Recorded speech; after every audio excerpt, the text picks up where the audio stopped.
बिस्मिल्लाहिर्रहमानिर्रहीम। अस्सलाम वालेकुम। आज हमारा सेकंड लेक्चर है ग्रुप थ्योरी पे। फर्स्ट एमसीक्यूज है, a group having order dash where p is a prime is always abelian. ये एक रिजल्ट है कि अगर एक ग्रुप जी उसका ऑर्डर पी स्क्वायर होगा तो वो ग्रुप अबिलियन होता है। ठीक है, पी यहाँ पे कोई भी प्राइम नंबर है। फॉर एग्जांपल हम 3 की पावर 2 लें, 2 की पावर 2 लें, तो हमेशा कोई भी प्राइम की जब पावर 2 होगी तो वो अबिलियन ग्रुप होगा। तो इसका करेक्ट आंसर है सी ऑप्शन। सेकंड एमसीक्यूज है, dash is the set of all those elements of group G which commutes with all other elements of G. ये सेंटर की डेफिनेशन है जिसमें ए और जी के ये हमारे पास ये कम्यूट करें। A G is equal to G A where A belong, A और जी जो है वो उस ग्रुप से बिलोंग करते हैं। थर्ड एमसीक्यूज है, सब all subgroups of an abelian group G और डैश सब ग्रुप्स। अब लास्ट टाइम हमने देखा था कि अगर एक ग्रुप साइक्लिक है तो उसके जितने भी सब ग्रुप होंगे वो साइक्लिक होंगे। अब इसमें जो है अगर एक ग्रुप अबिलियन है तो उसके जो सब ग्रुप होंगे वो नॉर्मल सब ग्रुप होंगे। Option B is correct. A subgroup H of a group G is called normal subgroup of G if अब इसमें हम देखते हैं कि लेफ्ट और राइट को सेट हम फाइंड करते हैं। एच यहाँ पे जी का कोई भी एक सब ग्रुप होता है, सबसेट भी हम बात कर लेते हैं। यहाँ पे हम अगर ये शो कर दें कि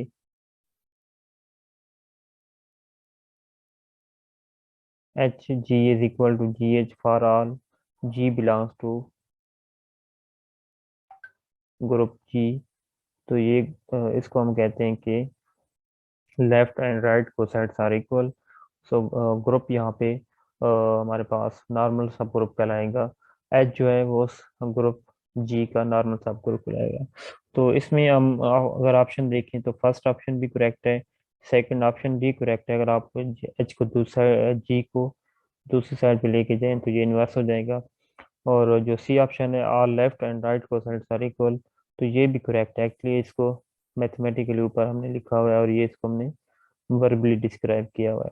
तो इसके तमाम ऑप्शन करेक्ट हैं। तो option D, which of the following is a billion group, तो यहाँ पे D2 इसका ऑर्डर क्या होगा, 4 होगा। कैलियन V4 जो है ये ग्रुप, ये इसका भी ऑर्डर 4 होता है। और any group of order lesser equal to 5। कल हमने एक स्टेटमेंट पढ़ी थी कि अगर कोई भी ग्रुप है जी उसका ऑर्डर लेसर इक्वल टू 5 होगा तो वो अबिलियन ग्रुप होता है। तो यहाँ पे D4 का भी D2 का भी ऑर्डर 4 है, वीक 4 का भी कैलियन ग्रुप का भी ऑर्डर 4 है। तो ये सारे जो हैं ऑप्शन करेक्ट हैं। ये सारे सारे ग्रुप, इनके कोई भी ग्रुप होगा जिसका order less or equal to 5 होगा वो अबिलियन होगा। तो all options are correct. The number of generators in the infinite cyclic group G are. अब आपके पास जब भी ग्रुप एक इनफाइनाइट साइक्लिक ग्रुप होगा, ठीक है, जैसे हम यहाँ पे एग्जांपल लेते हैं, फॉर एग्जांपल जी की सेट ऑफ इंटीजर,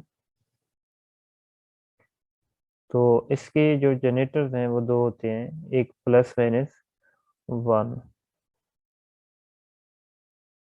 ठीक है, अप टू सो ऑन हम यहाँ पे कर देते हैं। यानी कि जी को जो है वो 1 भी जनरेट कर सकता है और जी को -1 भी जनरेट कर सकता है।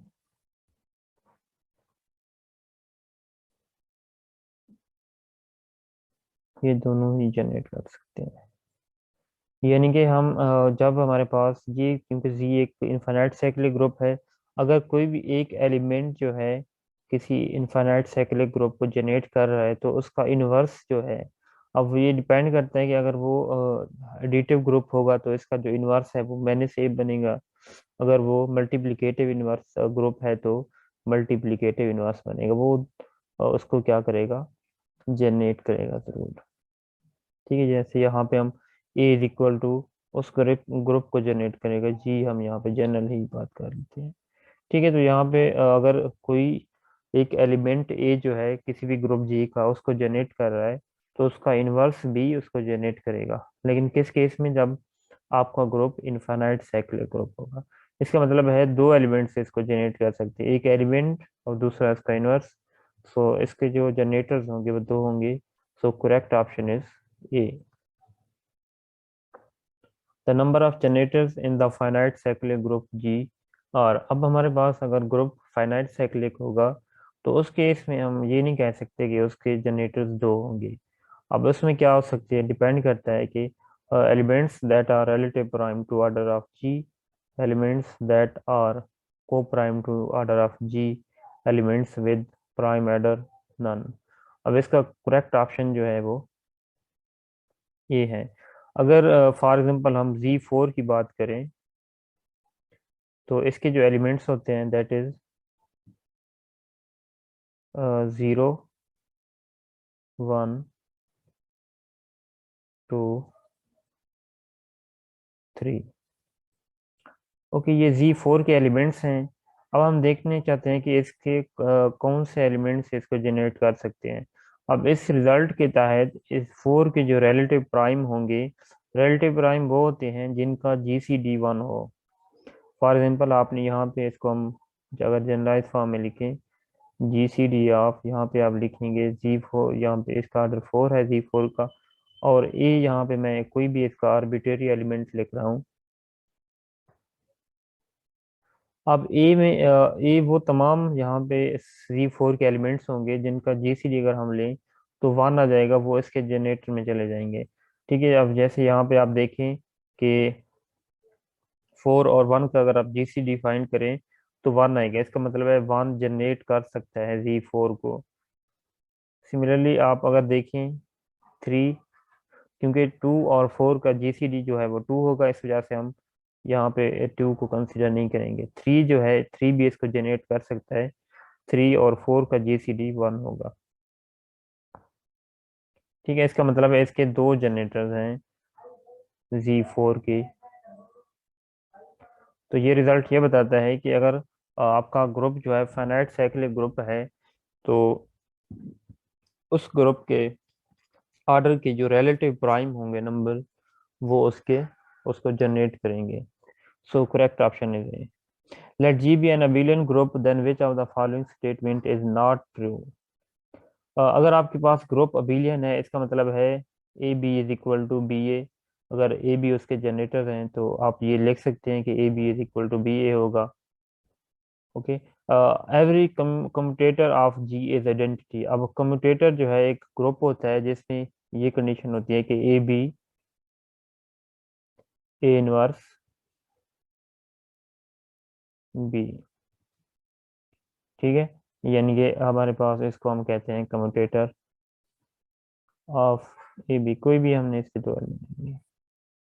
अब अगर यहाँ पे ये ग्रुप हमारे पास बिलियन है, इसका मतलब है ए बी किसके इक्वल होगा? बी ए के इक्वल होगा। तो आप यहाँ पे ए बी को अगर हम यहाँ पे लिखें बी ए, तो ये बन जाएगा बी ए इनवर्स, यहाँ पे बी इनवर्स होगा।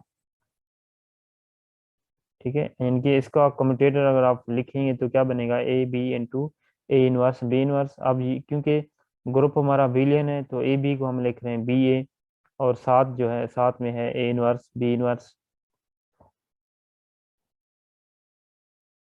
ठीक है, तो यहाँ से ये आइडेंटिटी बन जाएगा, और फिर हमारे पास आ जाएगा बी इंटू बी इनवर्स, फिर ये B inverse B into B inverse, again आपको आइडेंटिटी मिलेगा। ठीक है, तो अगर आपका ग्रुप जो है अबिलियन है तो every commutator of G is identity.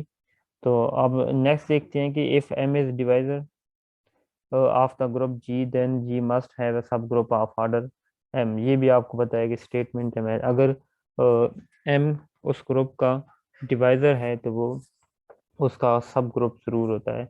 तो ये भी स्टेटमेंट ठीक है। Centre of G is itself, अगर ग्रुप आपका बिलियन है तो उसका सेंटर जो है उसी के इक्वल आता है। तो मतलब ये सारी की सारी स्टेटमेंट्स ट्रू हैं। Last one, every subgroup of G is cyclic, ये स्टेटमेंट नहीं। अगर ग्रुप बिलियन है तो ये जरूरी नहीं होता कि उसके सब ग्रुप जो हैं वो अबिलियन साइक्लिक होंगे, उसके जो सब ग्रुप हैं वो नॉर्मल होंगे। तो ये स्टेटमेंट लास्ट स्टेटमेंट इनकरेक्ट है। The centre of group of quaternion Q8 is of order, इसका ऑर्डर जो है वो Q8 का ऑर्डर 8 होता है।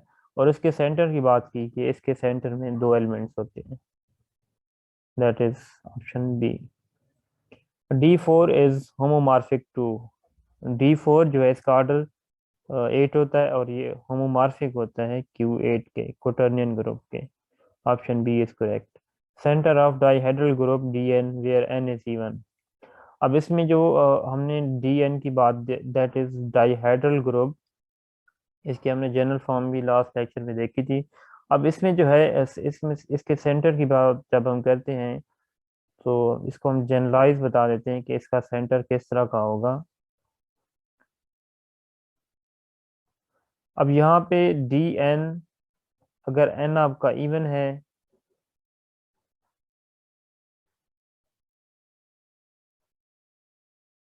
ठीक है, इसका जो सेंटर है, सेंटर ऑफ DN, इसको समटाइम्स C से भी डिनोट करते हैं, समटाइम्स Z से भी डिनोट किया जाता है। Z ऑफ DN इनके centre of dihedral group of order N, जब N जो है हमारा इवन होगा तो उस केस में इसका जो सेंटर है दैट इज E आइडेंटिटी, और A की पावर A कोई भी इसका एलिमेंट है N/2, ये इसकी जनरलाइज फॉर्म है। और जब हमारे पास N जो है ऑड होगा उस केस में जो सेंटर ऑफ DN होगा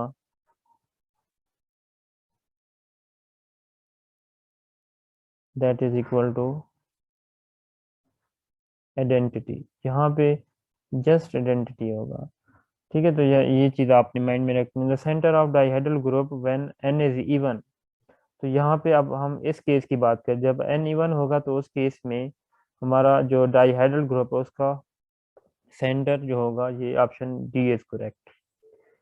centre of dihedral group DN when N is odd, तो इसका जो ऑप्शन है जस्ट आइडेंटिटी इसमें होगा, जो so option A is correct.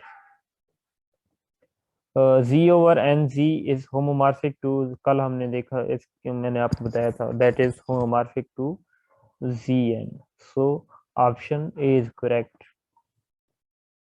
हाँ, इसमें एक और भी चीज यहाँ पे देख सकते हैं नीचे, जो set of integer of modulo N, इसका मतलब है ये भी सिमिलर ZN की ही बात कर रहा है, तो इसका जो ऑप्शन बनेगा both A and B।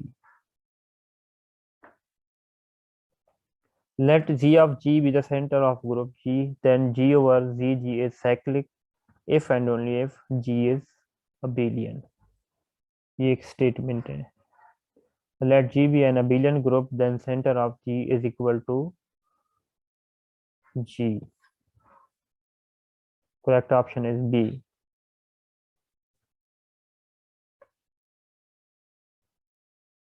Okay, यहाँ पे है G centre of group Z of G is, ठीक है, यहाँ पे हम कह सकते हैं कि अगर centre of group Z of G is abelian group, normal subgroup, cyclic group, all, ये जो होता है नॉर्मल सब ग्रुप होता है। Option B is correct.